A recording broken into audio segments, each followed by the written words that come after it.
City of lights कहे जाने वाले पेरिस में रविवार रात ओलंपिक गेम्स को यादगार फेयरवेल यहां दिया गया। ओलंपिक मेडल टैली में अमेरिका 40 गोल्ड, 44 सिल्वर और 42 ब्रॉन्ज मेडल जीतकर नंबर 1 रहा। अमेरिका की वुमेन्स बास्केटबॉल टीम ने फ्रांस को हराया और पेरिस ओलंपिक में देश के लिए 40वां गोल्ड मेडल जीतकर टॉप रैंक कंफर्म कर लिया। क्लोजिंग सेरेमनी की खूबसूरत तस्वीरें भी सामने आई, लेकिन भारत के लिए क्या रहा इसमें? दरअसल पेरिस ओलंपिक में भारत ने कुल 6 मेडल जीते। हालांकि गोल्ड से भारत चूक गया, लेकिन कई प्लेयर्स का सफर चौथे रैंक पर मेडल से महज एक कदम की दूरी पर खत्म हुआ। विनेश की गोल्ड की उम्मीदों के साथ देश की उम्मीदें भी टूटी। हालांकि विनेश के मेडल पर फाइनल फैसला अभी बाकी है, लेकिन ओवरऑल अगर पिक्चर देखें तो पेरिस ओलंपिक भारत के लिए यादगार भी रहा।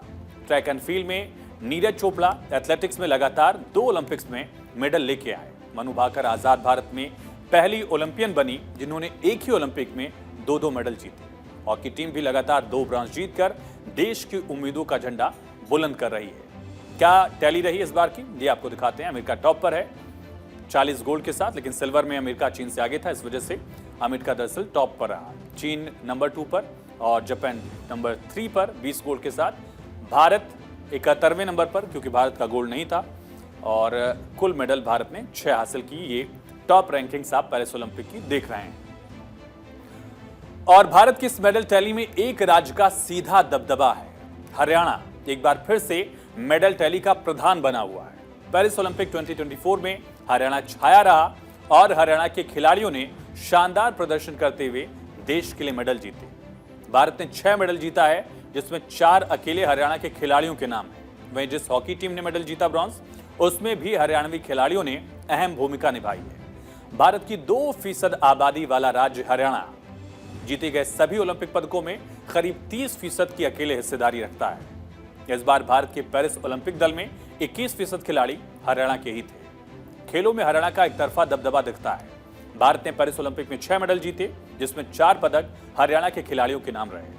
नीरज चोपड़ा ने जेवलिन में सिल्वर जीता, मनु भाकर ने ब्रॉन्ज जीता, सरबजोत मनु की जोड़ी ने भी ब्रॉन्ज जीता। ये दोनों खिलाड़ी भी हरियाणा के। अमन सहरावत ने कुश्ती में ब्रॉन्ज मेडल जीता, अमन सहरावत भी हरियाणा के।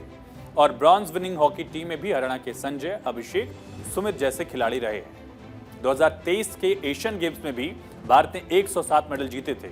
107 मेडल्स में अकेले 33 मेडल हरियाणा के खिलाड़ियों के नाम था। कॉमनवेल्थ खेल 2022 जहां भारत ने 61 मेडल जीते थे और इनमें 17 पदक हरियाणा के खिलाड़ियों ने जीतकर भारत की झोली में रखा। पिछला ओलंपिक जब भारत ने 7 मेडल जीता था, 7 में से 3 मेडल हरियाणा के खिलाड़ियों के नाम रहा। हरियाणा में खेल संस्कृति ओलंपियंस पैदा कर रही है, खिलाड़ी पैदा कर रही है। और हरियाणा की मिट्टी में कुछ तो अलग बात है, जिसकी बदौलत छोटा सा राज्य सबसे बड़े मंच पर भी भारत का झंडा बुलंद कर रहा है। आखिर क्यों हरियाणा के खिलाड़ी खेलों के मैदान में बाजी मार रहे हैं? वो कौन सी बातें हैं जिसके चलते देश में हरियाणा खेलों का सिरमौर बन गया है? दरअसल हरियाणा शुरू से ही खेलों और खिलाड़ियों को आगे बढ़ाने वाला राज्य रहा है। हरियाणा सरकार भी खिलाड़ियों को जीतने पर न सिर्फ बड़े पदों पर नौकरी देती है, बल्कि पुरस्कार भी देती है। यानी बड़ी इनामी राशि और नौकरियां भी कई बार मोटिवेशन का काम करती हैं।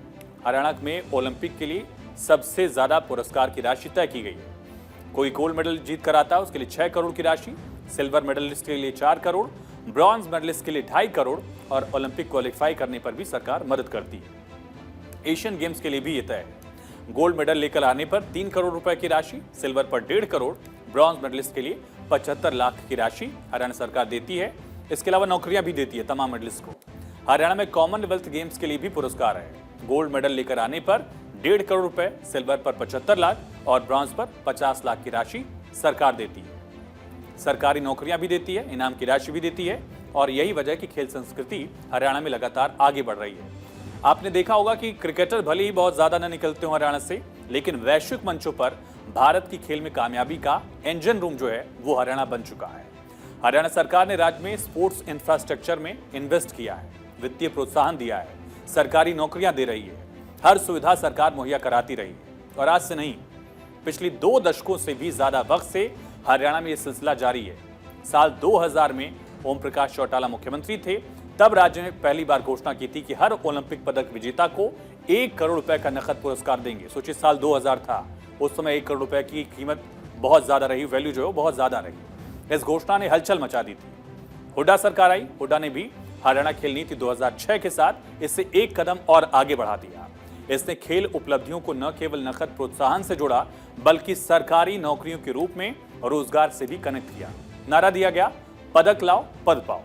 मनोहर लाल की सरकार और अब नायब सैनी की सरकार ने भी एथलीट्स के लिए, खिलाड़ियों के लिए बेहतर जीवन, सरकारी नौकरी, सुरक्षित भविष्य तय किया है, सुनिश्चित किया है और विजेताओं के लिए पुरस्कार राशि भी बढ़ाई गई।